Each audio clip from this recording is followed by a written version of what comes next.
नमस्कार, आदाब। मैं हूं अनवर चौहान। आप देख रहे हैं खबरिया चैनल। 18वीं लोकसभा की तस्वीर लगभग साफ हो चुकी है। जनादेश किसी एक पार्टी को नहीं मिला है। अलबत्ता एनडीए गठबंधन को बहुमत मिल गया है, लगभग 300 सीटों के आसपास है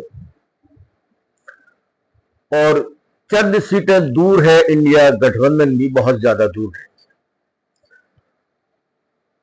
सवाल यह है कि बीजेपी के जो अलाई हैं, जो साथी हैं, उनमें दो साथी बड़े मजबूत उभर करके सामने आए हैं और मैं ये बात बहुत पहले से कहता आ रहा हूं कि अलाई इंडिया गठबंधन के अधिक मजबूत है, जबकि भाजपा के साथ सिर्फ दो अलाई में बार बार नाम ले रहा था, नीतीश कुमार और चंद्रबाबू नायडू। इन दोनों के पास मिला करके 15 नीतीश कुमार के पास सीटें जा रही हैं और 16 चंद्रबाबू नायडू के पास। मुकम्मल नतीजा नहीं आया है, लेकिन ये साफ दिख रहा है कि इन दोनों के पास 31 सीटें होंगी और चंद्रबाबू नायडू और नीतीश कुमार के पास ही सत्ता की चाबी होगी। इस बात की कोई गारंटी नहीं है ये किसके साथ जाएंगे, किसके साथ रहना पसंद करेंगे। हाँ, चाबी इन दोनों के पास है। लेकिन अभी हाल ही में मुझे पता लगा है, चंद मिनट पहले ही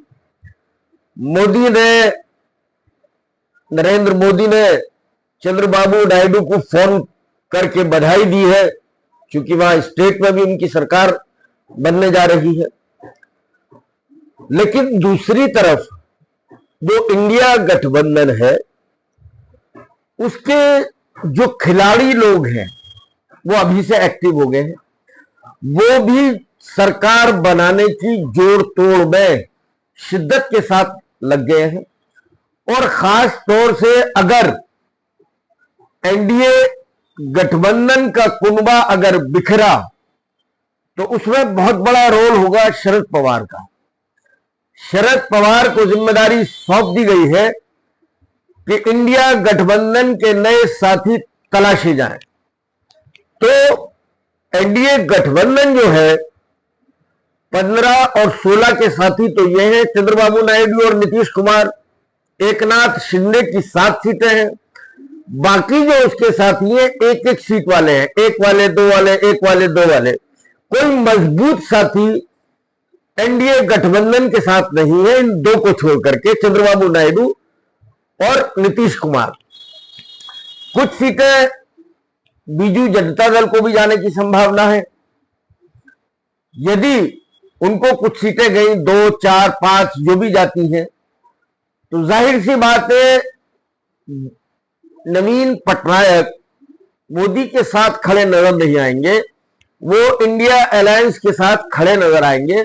उसकी वजह यह है कि चुनावों के दौरान, जैसा कि अपने आदत के अनुसार मोदी जी दुश्मन बहुत बनाते हैं, दोस्त कम बनाते हैं, तो उन्होंने चुनाव के दौरान नवीन पटनायक के साथ खूब पंगे लिए।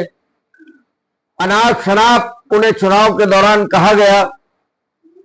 तो किसी भी हालत में नवीन पटनायक एनडीए के साथ खड़े नजर नहीं आएंगे, वो इंडिया गठबंधन के साथ तो नजर आ सकते हैं।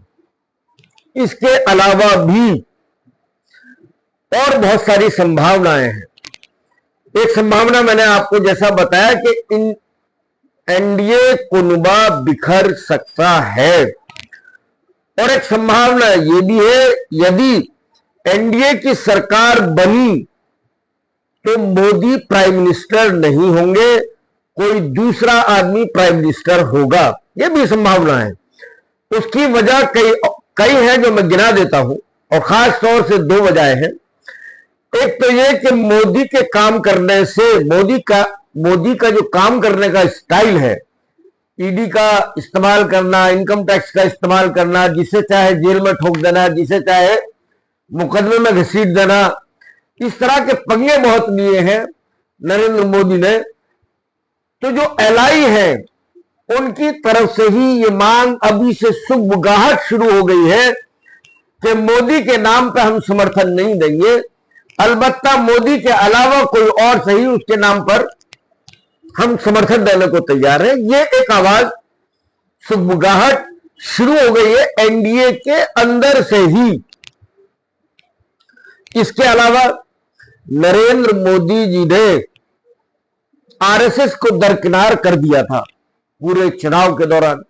चुनाव से पहले ही आरएसएस को जिस तरह से इज्जत सम्मान मिलता था और लोग जो प्राइम मिनिस्टर दिया करते थे, वैसा नरेंद्र मोदी ने आरएसएस के साथ सलूक नहीं किया है।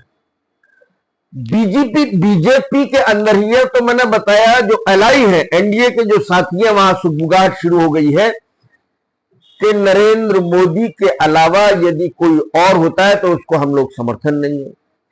इसके अलावा बीजेपी के अंदर से ही ये आवाज बुलंद होना शुरू हो गई है कि मोदी नहीं कोई और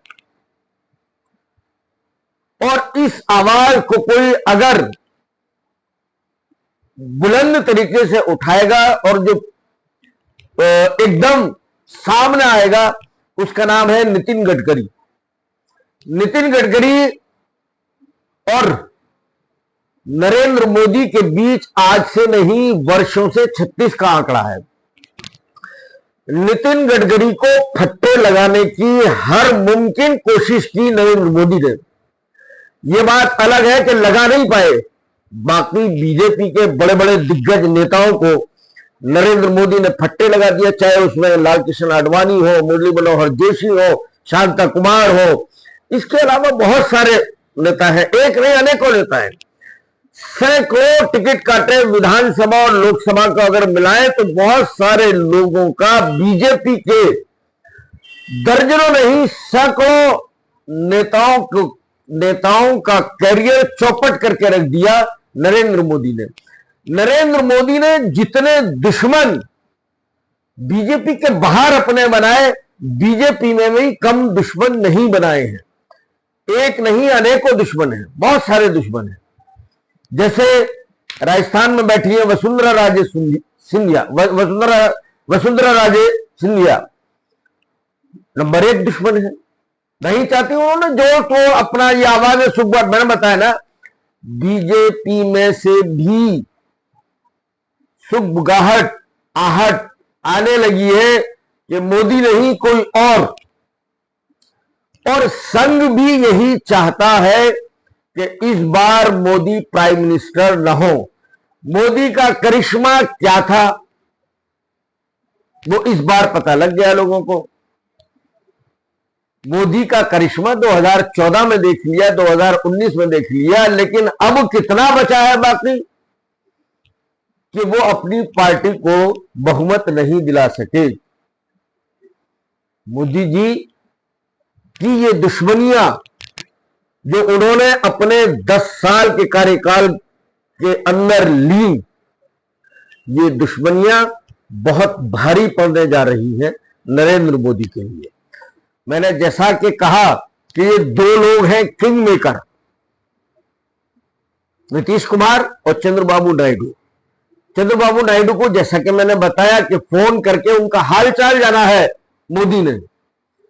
एक कहावत है, वो दरअसल भाषा उसकी सही नहीं है, उसके आगे की पहली लाइन तो मैं बोलूंगा नहीं, लेकिन कहते हैं कि खैरात बटने लगी। समझ गए होंगे आप मैं क्या कहना चाह रहा हूं।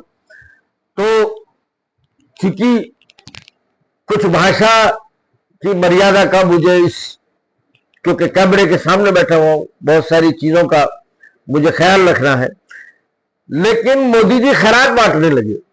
यानी अब जो नहीं करते थे वो भी करने लगे। जोड़ तोड़ की वो कोशिश करेंगे, लेकिन बहुमत की सरकार नहीं है। इसलिए जिस तरह से उन्होंने 10 साल अपनी मनमानी की, जिसे चाहा जो चाहा वो कर लिया, जिसे जेल में ठोकना हुआ ठोक के माने, जिसमें मुकदमा दर्ज करना हुआ उसे करके माने, लोगों को कम पीड़ाएं नहीं दी, हवालात की हवा खिलाई, खूब खिलाई, दब दब करके खिलाई। एक दो नहीं है, बहुत सारे हैं। मैंने, जैसा कि मैं पहले से कहता आ रहा हूं, मोदी जी ने अपनी जिंदगी में इतने दोस्त नहीं बनाए हैं जितने की दुश्मन पैदा किए हैं, और यही दुश्मन अब मोदी जी को नोचने पर आमादा है। छोड़ेंगे नहीं, मौका मिला है। मैं बहुत पहले से कह रहा हूं कि बीजेपी जिस दिन कमजोर होगी, बीजेपी के अंदर से ही मोदी के खिलाफ आवाजें उठना शुरू हो जाएंगी, और उसकी शुरुआत लगभग हो चुकी है।